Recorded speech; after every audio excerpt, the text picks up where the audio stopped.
एक लोक कथा है। पुराने समय में एक राज्य का राजा बूढ़ा हो चुका था। उसके पास धन, शक्ति, सुख सुविधाएं सब कुछ था, परंतु एक चिंता उसे भीतर ही भीतर खाए जा रही थी। उसकी कोई संतान न थी। उसे डर था कि उसके बाद राज्य का क्या होगा और कौन प्रजा की सही तरीके से देखभाल करेगा। इसी चिंता में उसने अपने गुरु से सलाह मांगी। गुरु ने कहा, राजन, योग्य व्यक्ति खून के रिश्तों से नहीं बल्कि अपने गुणों और धैर्य से पहचाना जाता है। आपको अपनी प्रजा से ही किसी योग्य इंसान को उत्तराधिकारी चुनना चाहिए। गुरु ने सही व्यक्ति का चयन करने का तरीका भी राजा को समझाया। राजा को यह बात उचित लगी।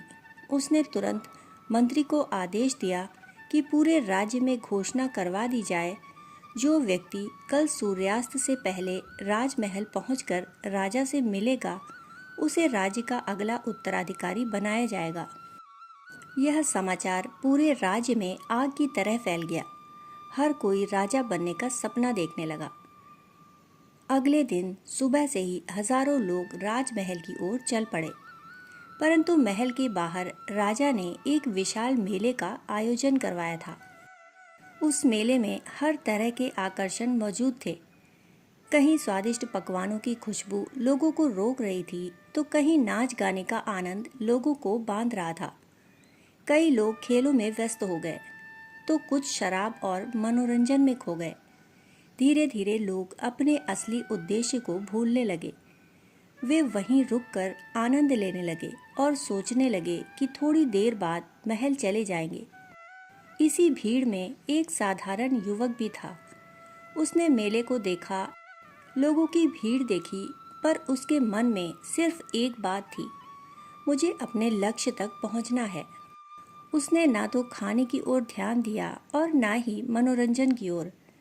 वह लगातार महल की ओर बढ़ता गया। महल के मुख्य द्वार पर पहरेदारों ने उसे रोकने की कोशिश की, पर युवक ने हार नहीं मानी। उसने साहस और बुद्धिमानी से आगे बढ़ते हुए राजा के महल तक पहुंचने का रास्ता बना लिया। जब वह राजा के सामने पहुंचा तो राजा मुस्कुराया और बोला, मुझे ऐसे ही व्यक्ति की तलाश थी जो रास्ते के प्रलोभनों में फंसकर अपना लक्ष्य न भूल जाए। उसी क्षण राजा ने उस युवक को राज्य का उत्तराधिकारी घोषित कर दिया। यह कहानी हमें यही सीख देती है कि जीवन में सफलता उन्हीं लोगों को मिलती है जो कठिनाइयों और आकर्षणों में उलझे बिना लक्ष्य की ओर बढ़ते रहते हैं।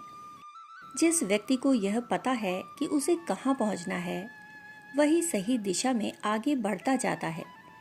यदि लक्ष्य स्पष्ट नहीं होगा तो इंसान छोटी छोटी चीज़ों में उलझ जाएगा।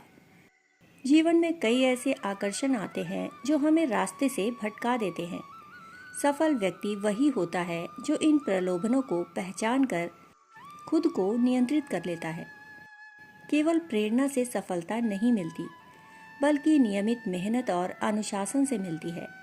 समय पर काम करना और अपनी जिम्मेदारियों को निभाना जीवन को सफल बनाता है। कहानी में अधिकांश लोग मेले में रुक गए क्योंकि वे दूसरों को देखकर वही करने लगे।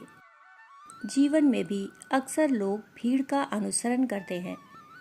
समझदार व्यक्ति वही है जो अपनी प्राथमिकताओं के अनुसार निर्णय लेता है। समय सबसे कीमती संपत्ति है। जो व्यक्ति समय को व्यर्थ चीज़ों में खर्च कर देता है, वह अपने सपनों से दूर हो जाता है।